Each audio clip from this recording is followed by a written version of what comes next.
ప్రభు అయిన యేసుక్రీస్తు నామమున చేరి వచ్చినటువంటి ప్రియులైన మీ అందరికీ కూడా నూతన సంవత్సర శుభాకాంక్షలు నా హృదయపూర్వకంగా తెలియజేస్తున్నాను.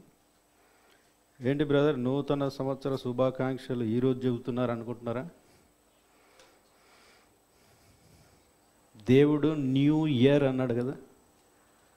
సంవత్సరాది మొదలుకొని సంవత్సరాంతరం వరకు కూడా మనం న్యూ ఇయర్ చెప్పుకోవచ్చు. December 31 కూడా న్యూ ఇయర్. ఫస్ట్ రోజే మనకు న్యూ ఇయర్ కాదు, కానీ సంవత్సరం అంతా కూడా న్యూ ఇయరే. రైట్. చిన్న ప్రార్థన చేసుకొని మనము ఆరాధనలో ప్రవేశిద్దాం. ప్రేమ కలిగిన మా ప్రియ పరలోకపు తండ్రి, పరిశుద్ధుడా, మహోన్నతుడా, మహాగణుడా, సర్వశక్తి కలిగినటువంటి గొప్ప దేవుడు మీరేంటున్నందుకు మీకు వందనాలు.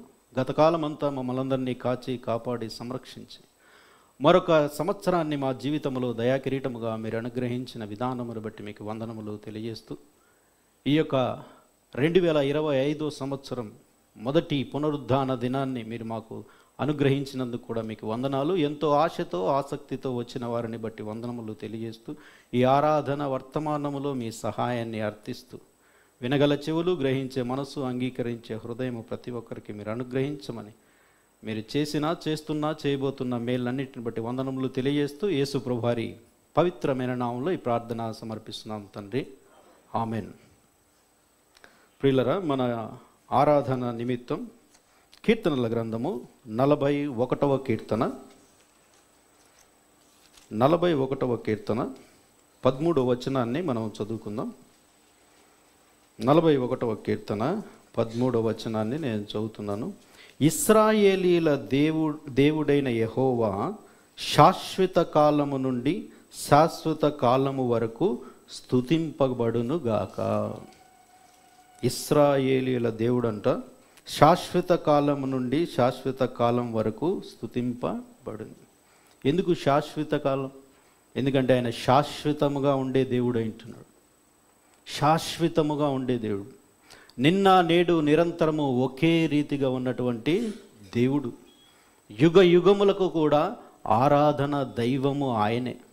ఆదియు అంతమై ఉన్నాను అంటాడు కదా, మొదటి వాడను కడపటి వాడను అంటాడు. కాబట్టి శాశ్వత కాలము నుండి శాశ్వత కాలము వరకు కూడా స్తుతింపబద్ధులమై ఉంటున్నాం. ఒక తరము తర్వాత మరొక తరం వారు కూడా ఆయన్నే ఆరాధన చేయాలి.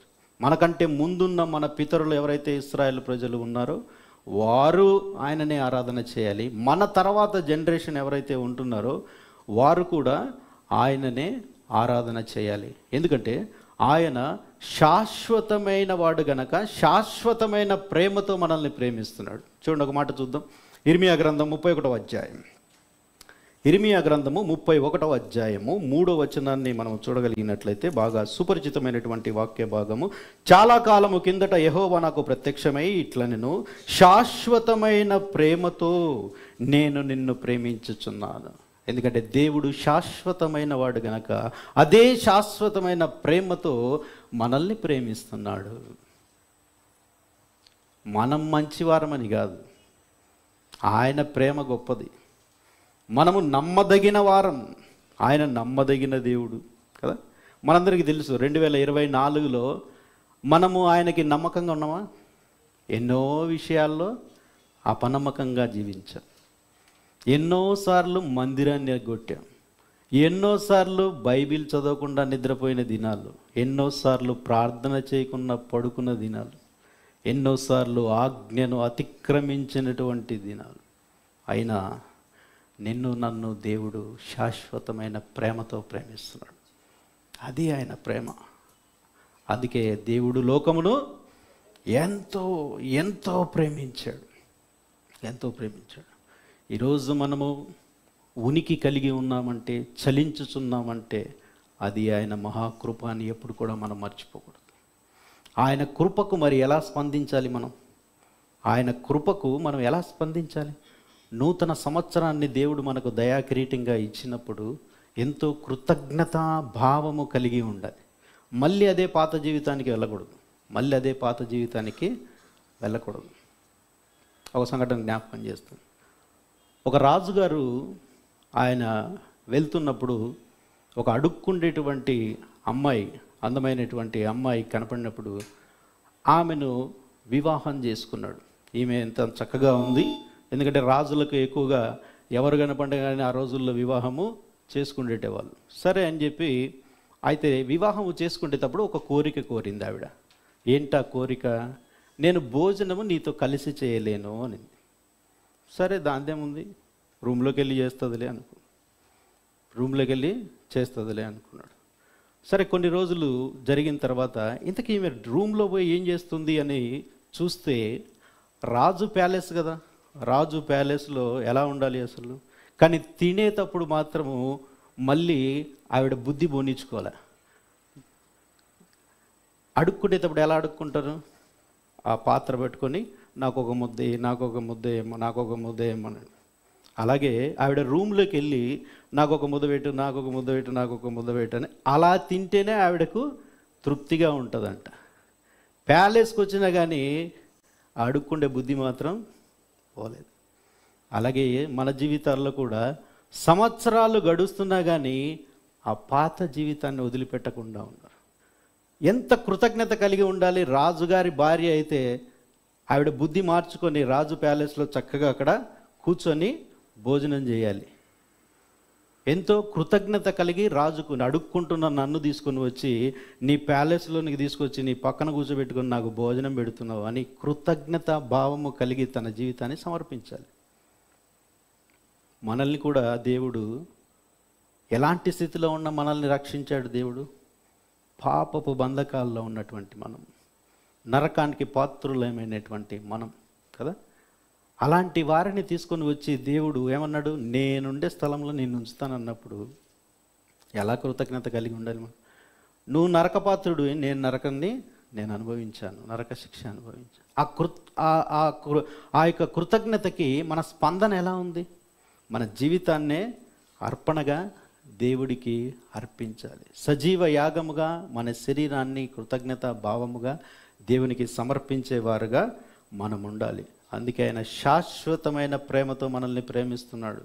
విడువక మన ఎడల కృప చూపిస్తున్నాడు. కరోనాలోనే కన్ను మూయకుండా ఇంకా దేవుడు మనల్ని సజీవ లెక్కలో ఉంచాడంటే ఆలోచన చేయండి ఒక్కసారి, ఎంత కృతజ్ఞత కలిగి ఉండాలి. ఇంకొక మాట చూద్దాం. ప్రకటన గ్రంథం 7వ అధ్యాయం. ప్రకటన గ్రంథము 7వ అధ్యాయము 12వ వచనాన్ని మనం చదువుకుందాం. 12వ వచనాన్ని మనము చదువుకుందాం. దేవదూతలందరూ సింహాసనము చుట్టూను పెద్దల చుట్టూను ఆ 4 జీవుల చుట్టూను నిలబడి ఉండిరి.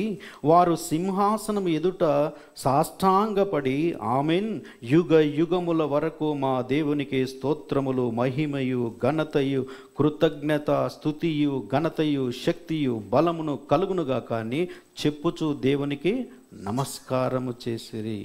అక్కడ చూడండి ఏం జరుగుతూ ఉంటుందో, పరలోకములో జరుగుతున్నట్టు. ఎందుకంటే ఆయన మహాకృపను చూపిస్తూ, ఆయన శాశ్వతమైన ప్రేమ చేత ఆయన మనల్ని ప్రేమిస్తున్నప్పుడు మనం ఎంతగా కృతజ్ఞత చెల్లించాలి. ఎఫెసీయులకు రాసిన పత్రిక 2వ అధ్యాయం 4వ వచనాన్ని కూడా మనం చూడగలిగినట్లయితే, అయినను దేవుడు కరుణా సంపన్నుడై ఉండి మనము అపరాధముల చేత చచ్చిన వారమై ఉండినప్పుడు సైతము మన ఎడల చూపిన తన మహాప్రేమ చేత మనలను క్రీస్తుతో కూడా బ్రతికించెను, కృపచేత మీరు రక్షింపబడి ఉన్నారు. అంతేగాని 8వ వచనంలో కూడా అదే అంటాడు కదా, మీరు విశ్వాసము ద్వారా కృపచేతనే రక్షింపబడి ఉన్నారు, ఇది మీ వలన కలిగినది కాదు, దేవుని యొక్క వరం ఇచ్చాడు ఆయన. వరాన్ని ఇచ్చే దేవుడు, కృప వరాలని అనుగ్రహించే దేవుడు అంటున్నాడు. శాశ్వత కాలం నుండి శాశ్వత కాలం వరకు కూడా ఆయన ఆరాధనకు అర్హుడైంటున్నాడు. ఆయన కృపా బాహుల్యము గొప్పదై ఉంటున్నది. ఆయన కృపా బాహుల్యము ఎంతో గొప్పది. మనందరికీ తెలుసు, ఈరోజు దేవుడు ఆ కృపను మనకు దానం చేశాడు. అందుకే మనకు దానాల గురించి తెలుసు కదా. ఏమేమి ఉన్నాయి ప్రపంచంలో దానాలు? అన్నదానం, వస్త్రదానం, నేత్రదానం, రక్తదానం, ఇంకా పిల్లనిస్తే కన్యాదానం, అవునా? ఇది కూడా తెలుసు మనకు. గోదానం, భూదానం, ఇన్ని దానాలు ఉన్నాయి. ఇన్ని దానాల కంటే కూడా కృపాదానం గొప్పది. ఎందుకంటే ఈ దానాలన్నీ పరలోకానికి చేర్చు. వస్త్రదానం, నేత్రదానం, భూదానం, గోదానం, కన్యాదానం ఇవన్నీ కూడా పరలోక రాజ్యానికి చేర్చు. ఇవి కూడా దానాలే. కానీ కృపాదానం ఏదైతే ఉందో అది మనల్ని పరలోకానికి చేరుస్తుంది. చూపిస్తాను చూడండి ఒక మాట. రోమిలకు రాసిన పత్రిక 5వ అధ్యాయం, రోమిలకు రాసినటువంటి పత్రిక 5వ అధ్యాయము 17-18 వచనాలు మనం చూడగలిగినట్లయితే, మరణము ఒకని అపరాధము వలన వచ్చినదై ఆ ఒకని ద్వారానే ఏలిన ఎడల కృపా బాహుల్యమును నీతి దానమును పొందువారు జీవము గలవారై మరి నిశ్చయముగా యేసుక్రీస్తుని ఒకని ద్వారానే ఏలుదురు. కాబట్టి తీర్పు ఒక్క అపరాధం వలన వచ్చినదై మనుషులందరికీ శిక్షావిధి కలుగుటకు ఎలాగూ కారణమైనో అలాగే ఒక పుణ్యకార్యము వలన కృపాదానం, చూడండి ఎలా ఉందో, కృపాదానము మనుషులందరికీ జీవప్రదమై నీతి విధించుటకు కారణమాయను అంటున్నాడు. కృపాదానం పేరు పెట్టుకుంటారు కదా, కృపాదానం, కృపమ్మ, ఇలాంటి పేర్లన్నీ దేన్ని బట్టి వచ్చాయి? ఇదే, ఆయన దానం చేశాడు, మన కృపను దానం చేశాడు, కృపాదానం. అందుకే మీరు కృపచేతనే రక్షింపబడి ఉన్నారు, కానీ ఇది మీ వలన కలిగినది కాదు. దానియేలు గారు కూడా విడుదల కొరకు ప్రార్థన చేసినప్పుడు 70 సంవత్సరాలు అయిపోతున్నప్పుడు ఇర్మియా గ్రంథం ద్వారా ఆయన చదివిన తర్వాత ఆయన ఒక ప్రార్థన చేస్తారు. ఆ ప్రార్థనలో ఒక వచనాన్ని మనం చూద్దాం. చూడండి, ఈ కృపాదానం గురించి ఆయన ఏమని మెన్షన్ చేస్తూ ఉంటున్నాడో. దానియేలు గ్రంథం 9వ అధ్యాయము వచనము కూడా 9. 9వ అధ్యాయము 9వ వచనమును మనం చదువుకుందాం.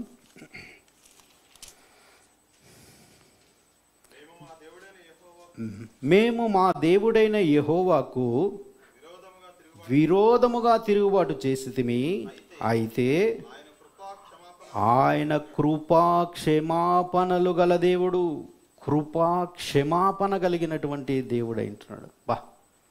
ఆయన శాశ్వత కాలం నుంచి శాశ్వత కాలం వరకు ఉండే దేవుడు అంటున్నాడు. కృపను కూడా, ప్రేమను కూడా, ఆయన క్షమాపణ కూడా, కృపాక్షమాపణలు గల దేవుడు అంటాడు. మనల్ని క్షమించే దేవుడు అంటున్నాడు. ఎంత క్షమిస్తున్నాడు చూడండి, ఎంత క్షమిస్తున్నాడు ఆయన. ఆయన మన పాపములను ఆయన ఒకవేళ లెక్క పెడితే, అందుకే అన్నాడు కీర్తనకారుడు అంటాడు కదా, మీరు మా దోషములను కనిపెట్టి చూసిన ఎడల దేవా మేము నిలవలేము, అయినను మీ యందు మేము భయభక్తులు నిలుపుట చేత మాకు క్షమాపణ దొరుకుతుంది అన్నాడు. నిలబడగలమా? ఈ భూగడ్డ మీద ఏ బిడ్డ నిలబడగలరా? ఎవరు కూడా నిలబడ. కానీ ఆయన కృప క్షమాపణలు చేసే దేవుడు అంటున్నాడు. ఇంకా అంతేకాకుండా ఆత్మ సంబంధమైన ప్రతి ఆశీర్వాదాన్ని దేవుడు మనకు అనుగ్రహించే దేవుడు అంటున్నాడు. అందుని బట్టి కూడా మనం ప్రభుని ఆరాధన చేయాలి. ఒక వచనాన్ని చూద్దాం. ఎఫెసీయులకు రాసిన పత్రిక 1వ అధ్యాయం, ఎఫెసీయులకు రాసినటువంటి పత్రిక 1వ అధ్యాయము 3వ వచనాన్ని మనం చదువుకుందాం. మన ప్రభువైన యేసుక్రీస్తు యొక్క తండ్రియగు దేవుడు స్తుతింపబడునుగాక. ఆయన క్రీస్తునందు పరలోక విషయములలో ఆత్మ సంబంధమైన ప్రతి ఆశీర్వాదము మనకు అనుగ్రహించే దేవుడు అంటున్నాడు. ఆత్మ సంబంధమైనటువంటి ప్రతి ఆశీర్వాదం, ఆత్మ సంబంధమైన ఆశీర్వాదం, శరీర సంబంధమైన ఆశీర్వాదాలే కాదు, ఆత్మ సంబంధమైన ఆశీర్వాదాలు కూడా దేవుడు మనకు అనుగ్రహించే దేవుడు. ఏంటి ఆత్మ సంబంధమైనటువంటి ఆశీర్వాదాలు? ప్రభువుని నమ్ముకోవడమే. ప్రభువుని ఆ రక్షణ ఫస్ట్ మొదటిగా మనకిచ్చినటువంటి గొప్ప రక్షణ. ఆ రక్షణని భయముతో వణుకుతో కొనసాగించాలంటే దేవుని వాక్యం కావాలి నీకు. అవునా? ఈ దేవుని వాక్యాన్ని దేవుని దాసుల ద్వారా నీకు వినిపింపజేస్తూ ఉన్నాడు. నువ్వు వాక్యం చదువుకున్నప్పుడు దేవుడు నీకు దర్శనమిస్తూ ఉంటున్నాడు. ఆ దర్శనాలలో నీకు ఆత్మ సంబంధమైనటువంటి వరం ఏంటవి? ఒకరు పాటలు పాడగలరు, ఒకరు వాయిద్యాలు వాయించగలరు, ఒకరు చక్కగా బోధ చేయగలరు, ఆ బోధకు వివరణ దయచేయగలరు, ఒకరు ఆర్థిక సహాయాన్ని అందించగలరు. ఇప్పటికీ చూడండి, ఈ ఆత్మ సంబంధమైనటువంటి వరముల చేత దేవుడు మనల్ని తృప్తిపరుస్తున్నాడా లేదా? మన సంఘాన్ని తీసుకోండి, ఎంత చక్కగా ఈ సువార్త ప్రకటనలో ప్రతి ఒక్కరు కూడా పాలిభాగస్తులు అవుతున్నారు. ఈ కరపత్రాలు అందించే విషయంలో కానివ్వండి, లేకుంటే దేవుని పరిచర్య కొరకు ఎంతగా ప్రయాసపడేవారు మన సంఘంలో లేరు. పలు ప్రాంతాలకు వెళ్ళి రక్షణ సువార్తను ప్రకటిస్తుంటే, ఒక గుంపేమో ప్రార్థన చేస్తూ ఉంటే, ఒక గుంపేమో సహాయం చేస్తూ ఉంటే, ఇవన్నీ ఆత్మ సంబంధమైనటువంటి ఆశీర్వాదాలు కాదంటారా? కొంతమంది వెళ్ళే వాళ్ళు వెళ్ళగలుగుతున్నారు, వెళ్ళలేని వాళ్ళు ఒకవేళ ఏజ్డ్ పర్సన్స్ అయితే వారు ఇంటికాడ కూర్చొని ప్రార్థన చేస్తూ ఉంటున్నారు. మన సంఘంలో చూడండి, క్రిస్మస్కి మనము స్పెషల్ మీటింగ్ పెట్టినప్పుడు ఎంతమందిని తీసుకొని వచ్చారు అంటే ప్రతి ఒక్కరు కూడా ఆత్మ సంబంధమైన ఆశీర్వాదంతో వారి జీవితాలు గడుపుకుంటూ అనేకుల్ని ఆహ్వానిస్తూ అనేకులకు ఈ రక్షణ సువార్తను ప్రకటిస్తూ ఉంటున్నారు. ఈ ఆత్మ సంబంధమైన వరమే మనకు లేదనుకోండి, చేయగలుగుతారా? ఆ ఆశీర్వాదాన్ని దేవుడు మన సంఘానికి అనుగ్రహించాడు. నేను అమెరికాకి వెళ్ళినప్పుడు ఒక సేవకుడు నన్ను అడిగాడు, బ్రదర్ మీ సంఘము సువార్తను ప్రకటిస్తుందా పలు ప్రాంతాలకు వెళ్ళి అంటే, ఎస్ బ్రదర్ అన్నాను. మా సంఘము సువార్తను అందిస్తుంది, సువార్త కూడికలు పెడుతుంది అని కూడా చెప్పాను. ఎందుకంటే ఆత్మ సంబంధమైన ఆశీర్వాదం అది. ఒకరోజు దేవుడు మనకి బహుమానాన్ని ఇవ్వబోతున్నాడు. మనము చేసినటువంటి పనికి, దేవుని పని కొరకు, అది చిన్నదా పెద్దదా ఏదైనా సరే, ఎందుకంటే ప్రతి ఒక్కరు కూడా పాలిభాగస్తులై దేవుడిచ్చినటువంటి ఆశీర్వాదముతో, ఆ వరముతో దేవుని పనిలో పరిచర్యలో ముందుకు కొనసాగుతున్నారు. 2024లో ఎంత పని జరిగిందనుకుంటున్నారు? ఎంత పని జరిగింది? అనేకులు వెళ్ళి కరపత్రాలు అందించారు, వీధి సువార్తను ప్రకటించారు, అనేక చోట్ల కూడికలు పెట్టారు. ఇదంతా కూడా దేవుడు ఇచ్చినటువంటి మహాకృపచేత ఆత్మ సంబంధమైన ప్రతి ఆశీర్వాదం ఇది. మనం ఊరికే చేయట్లే, ఆయన ఆశీర్వాదం వలననే మనందరం కూడా దేవుని పనిలో పరిచర్యలో ముందుకు కొనసాగుతున్నాం. అందును బట్టి దేవునికి వందనాలు చెల్లించాలి.